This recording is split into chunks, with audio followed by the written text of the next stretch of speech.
Like many holiday musical traditions, performances of Handel's Messiah have a way of crossing borders and bringing people together. The locally based Eureka Ensemble will do that again on December 11th, but this time with the oratorio being sung in Spanish is El Mesías. To tell us about the project are the ensemble's music director and co-founder, Kristo Kondakçi, and the assistant conductor, Ismael Sandoval. Thank you much for being with us. Thank you. I'll start with Kristo because start with the idea, why do this in a different language and in a different context? So Eureka Ensemble's mission is to nurture social change through music. And we come up with projects focused around specific communities around Boston. And for the last year, we've been working together very closely with the Chelsea Collaborative in Chelsea, which has a huge population of people from Latin America, mostly from Central America. And we thought this year to do a holiday performance. We used to do the Handel's Messiah every year, but we thought, what could we do to bring a Eureka spin to it and invite this community, which we've been building a relationship with over the last year in a special way. And so we thought, let's do Handel's Messiah in Spanish. There are almost 40 performances of Messiah in New England in the holiday season. Why not try it in a new way? Ismael, you're doing this in collaboration with the Chelsea Collaborative, and this is not just the Handel. You're going to have some other things put into the context here as well. Right. So part of our mission is to help bridge different communities, especially here in Boston. Right. So we've got the very traditional Handel's Messiah, which is going to, what did you say, 40 performances alone just in the New England area, which I'm surprised it's not more. There's one on the same night.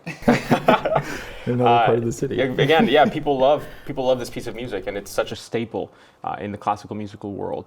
Now, on the opposite side, in Latin America, it's not performed very often. It's probably very rarely, right? Because it's in English. It's probably music they're not familiar with. Instead, they have the traditional posadas or villancicos that they sing as a community. They'll get together before Christmas, for about 2 weeks and get together and sing and pray and come together as a community and eat at the end and feast. And it's really a beautiful tradition that we felt like we needed to merge with this Handel's Messiah. So we're bringing both cultures, both communities, we're crashing them together into one big performance where hopefully everyone will feel at home and feel like they've learned something from each other, from each other's traditions. What about taking the English text and putting it into Spanish? I mean, Handel wrote so much music in Italian, and he was from Germany. So, I mean, is this really such a big deal necessarily? Not at all. It works beautifully. In a way, I think it's easier to sing in Spanish than it is in English.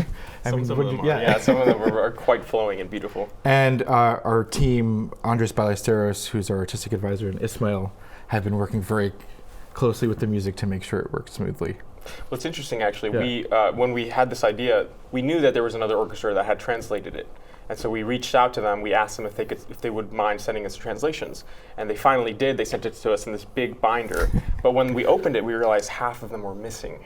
And so then it was on us to finish the other half. We were throwing around a couple of options, right? Do half of it in English, half of it in Spanish. But we felt like we needed to go all in. So then we translated the rest of them by ourselves. Now, what about rehearsing? I mean, was there any moment when people in the chorus that maybe almost mechanically went back to what they were more familiar with? They said something in English instead of Spanish? Well, actually, tonight is our first rehearsal, just after this, actually. So we'll find out. I feel like there will definitely be a lot of muscle memory there. And but again, the Spanish translation is so flowing and so it fits perfectly. So I think it will be an easy transition for them. And people that have signed up to sing are really excited to do it in this way. Yeah. Kristo, we associate Chelsea with immigrant communities, not just currently, but even going back quite a ways. And what about Handel's story? I mean, he was an immigrant, and he worked with Italian operas, even though he was in England.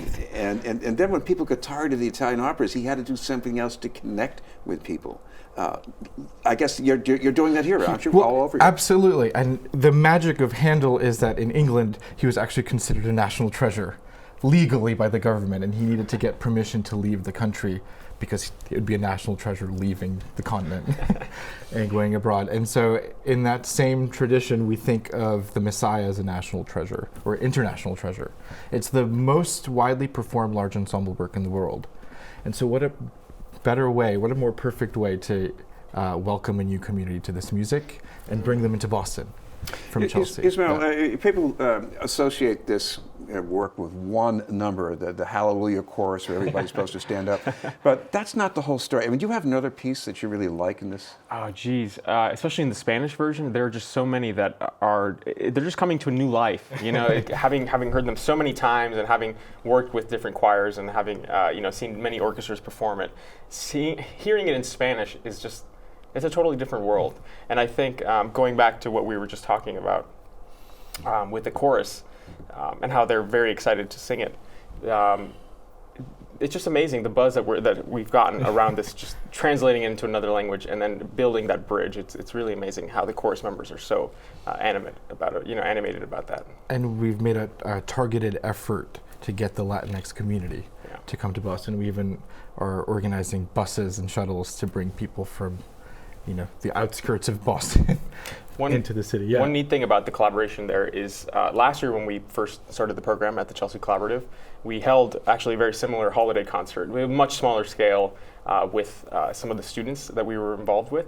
And as a result, we brought in a string quartet, and it was the first time that a lot of those people had ever seen a string instrument in person and had ever heard a string instrument in person. And they were just blown away. And of course, we played kind of in the same fashion. We played songs that they were familiar with, as well as some string quartets and stuff like that. And they were just completely blown away. Being able to see a violin for the first time in your life is just incredible.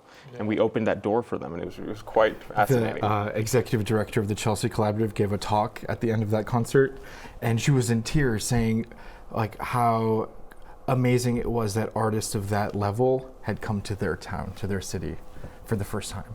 Kristo, people can hear the Messiah on YouTube and take it for granted.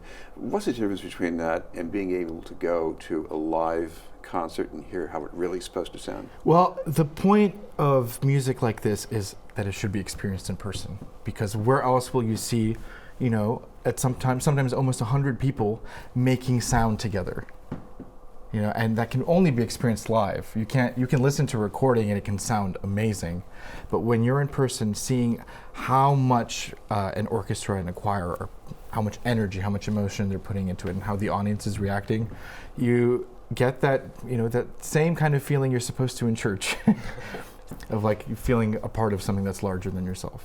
Okay.